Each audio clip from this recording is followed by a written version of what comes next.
দেখো হিন্দুদের এবং পর্যটকদের একদম বেছে বেছে হিন্দু পর্যটকদেরকে এই জঙ্গিরা খুন করেছে। কেন করলো? গোয়েন্দারা কি মনে করছেন? তোমাকে প্রথমেই বলে রাখি যে 7 জন জঙ্গি এসেছিল, যেটা গোয়েন্দা সূত্রে খবর। 3 জন পরিস্থিতির ওপর নজর রাখছিল, এছাড়া 4 জন তারা সরাসরি অ্যাটাক করে।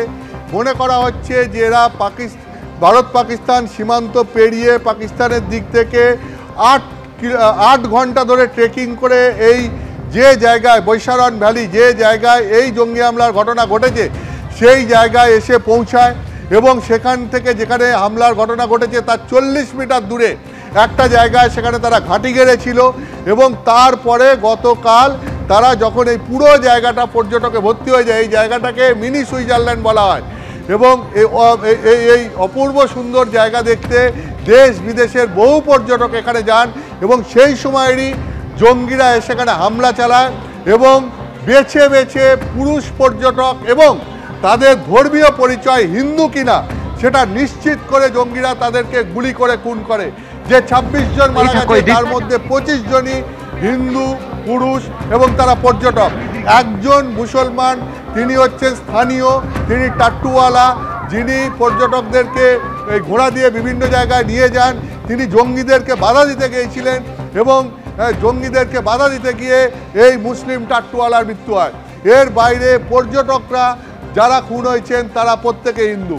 এখন কেন এইভাবে বেছে বেছে হিন্দুদেরকে এবং পর্যটক, যারা পর্যটক হিন্দু তাদেরকে খুন করা হলো? গোয়েন্দারা মনে করছেন দুটো কারণ। এক, যদি তোমাকে আমি বলি যে শুধুমাত্র তুমি যদি দেখো যে আমি এর আগে জম্মু কাশ্মীরের টোটাল পর্যটক বছর বছর কিভাবে বেড়েছে সেটা বলছিলাম, আমি এখন তোমাকে শুধুমাত্র কাশ্মীরের সংখ্যাটা বলবো।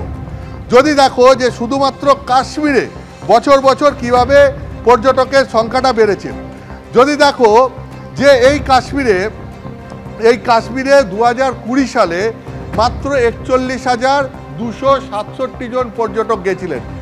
দেশ বিদেশ থেকে কাশ্মীরে পর্যটকরা যান এই ভূস্বর্গ দেখতে। এবং 2019 সালে যখন সংবিধানের 370 ধারা এখানে রদ করা হয়, তখন এখানে গণ্ডগোল হবে, অশান্তি হবে, এরকম একটা আশঙ্কা করা হয়েছিল। কিন্তু পরিবেশ একদম শান্তির ছিল, আইন শৃঙ্খলা ঠিকঠাক ছিল। এবং তারপর দেখা যায় 2020 সালে কাশ্মীরে 41,267 জন পর্যটক যান। 2021 সালে সংখ্যাটা বেড়ে দাঁড়ায়, শুধু কাশ্মীরের ক্ষেত্রে বলছি, 6,65,777 জন। 2022 সালে সেই সংখ্যাটা বেড়ে দাঁড়ায় 26,73,442 জন। আর 2023 সালে সংখ্যাটা বেড়ে দাঁড়ায় 27,07,497 জন। 2024 সালে সংখ্যাটা দাঁড়ায় প্রায় 35 লক্ষ। যেখানে 2020 সালে মাত্র 41,000 পর্যটক গেছিলেন কাশ্মীরে, সেখানে 2024 সালে 35 লক্ষ পর্যটক কাশ্মীরে গেছেন। আর এবার 2025 সালে এবারে তো কাশ্মীরে পুরো পর্যটকদের ঢল নেমেছিল। পর্যটকদের ঢল নামা মানে কি?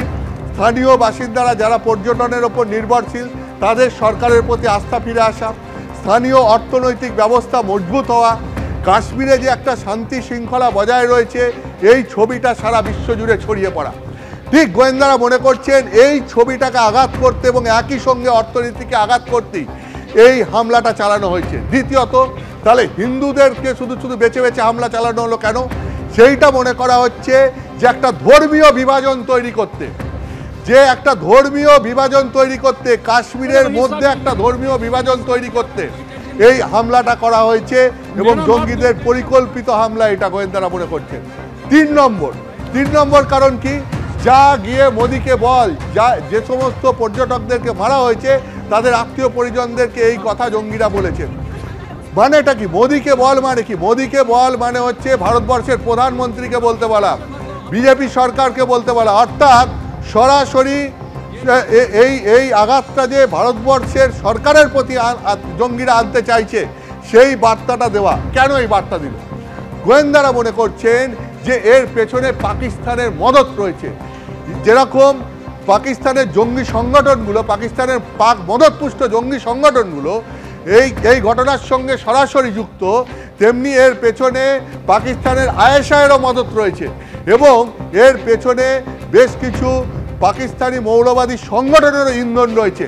সেই কারণেই পরিকল্পিতভাবে পর্যটকদের ওপর এবং হিন্দু পর্যটকদের ওপর এইভাবে জঙ্গিরা হামলা চালিয়েছে বলে গোয়েন্দারা মনে করছেন।